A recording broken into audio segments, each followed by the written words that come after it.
ভারতবর্ষের শ্রমিক কর্মচারী কৃষক আন্দোলনের একটা নতুন ইতিহাস রচিত হতে চলেছে। সেই দিন ৭ দফা দাবিতে সারা দেশ জুড়ে ধর্মঘট পালন করবে। শুধু শ্রমিক কৃষক কর্মচারীরা নয়, সাধারণ মানুষও। ৭ দফা দাবি যেমন শ্রমিকদের দাবি আছে, বিশেষ করে তাদের শ্রমিকদের যে আন্দোলন করার যে অধিকার, ট্রেড ইউনিয়ন করার যে অধিকার, তাদের যে সামাজিক সুরক্ষার যে অধিকার, সেগুলোকে মোদী সরকার কেড়ে নিতে চলেছে। পরিবেশ এনভায়রনমেন্ট ইম্প্যাক্ট অ্যাসেসমেন্ট যা ছিল সেটাকে কার্যত তারা তুলে দিয়েছে। এমনকি ট্রেড ইউনিয়ন করার যে অধিকার, অর্থাৎ এখন তারা এমন একটা আইন তৈরি করছে যাতে ৩০০ জনের কমে যদি কোথাও শ্রমিক থাকে সেখানে ট্রেড ইউনিয়ন করার কোনো অধিকার থাকবে না। এই যে কৃষকদের ক্ষেত্রে কৃষি ক্ষেত্রটাকে কর্পোরেট সেক্টরের হাতে তুলে দিচ্ছে। কৃষক কি চাষ করবে সে নিজে ঠিক করতে পারবে না, কোন দাম হবে সে দামটাও ঠিক করে দেবে কিছু কর্পোরেট সেক্টরের মানুষরা, তারা দাম ঠিক করে দেবে। এটা মেনে নেওয়া যায় না। সমস্ত রাষ্ট্রায়ত্ত সংস্থাগুলিকে, লাভজনক রাষ্ট্রায়ত্ত সংস্থাগুলিকে একের পর এক তারা সমস্ত রকম বিরাষ্ট্রীয়করণ করে দিচ্ছে, জলের দরে বিক্রি করে দিচ্ছে, কর্মী ছাঁটাই চলছে। এখনও অসংগঠিত ক্ষেত্রে শ্রমিকরা প্রায় 10-15 কোটি মানুষ তারা কিন্তু কাজ পায়নি।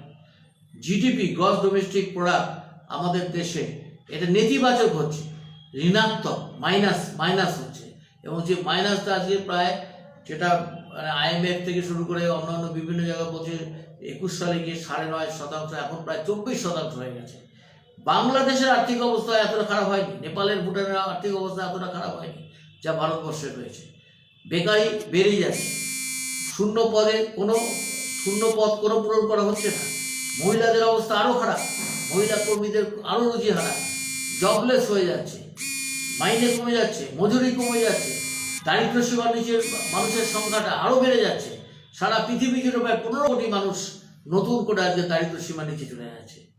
এই যে অবস্থা, এই অবস্থার বিরুদ্ধে আমাদের দাবি হচ্ছে সমস্ত গরিব মানুষকে, যারা ইনকাম ট্যাক্সের আওতায় আসছে না, তাদের 7,500 টাকা করে মাসিক অন্ততপক্ষে একটা আর্থিক অনুদান দিতে হবে, আর্থিক সাহায্য করতে হবে।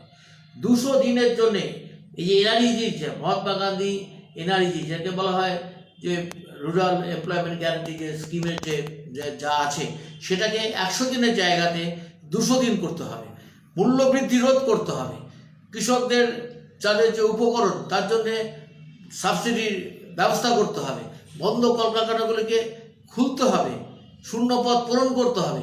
এই সমস্ত দাবিতে যে ধর্মঘট, এই ধর্মঘট শিলিগুড়িতে সর্বাত্মক করতে হবে।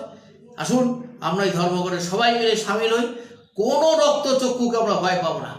বিজেপি বা তৃণমূল কংগ্রেস, কেন্দ্রের সরকার বা রাজ্যের সরকার যতই হুমকি দেখ না কেন, রাস্তায় দাঁড়িয়ে সংঘবদ্ধভাবে সাহসিকতার সাথে আমরা মোকাবিলা করে স্তব্ধ করে দেবো, প্রতিবাদ করব আমরা। এবং তার পরের দিন দিল্লি অচল হয়ে যাবে। দিল্লিতে হাজার হাজার লাখো শ্রমিক কৃষক সেখানে জমায়েত করবে।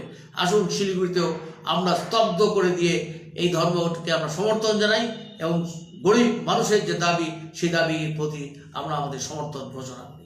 সেই জন্যই প্রত্যেকের কাছে আমাদের আবেদন, 26 তারিখে ধর্মঘট আপনারা পালন করুন। আগামীকাল 23শে নভেম্বর শিলিগুড়িতে যে মহামিছিল হবে বামফ্রন্ট এবং কংগ্রেসের নেতৃত্বে, সেই মিছিলেও আপনারা সবাই অংশগ্রহণ করুন, উপস্থিত থাকুন, সেই আবেদন আপনাদের কাছে আমি জানাচ্ছি।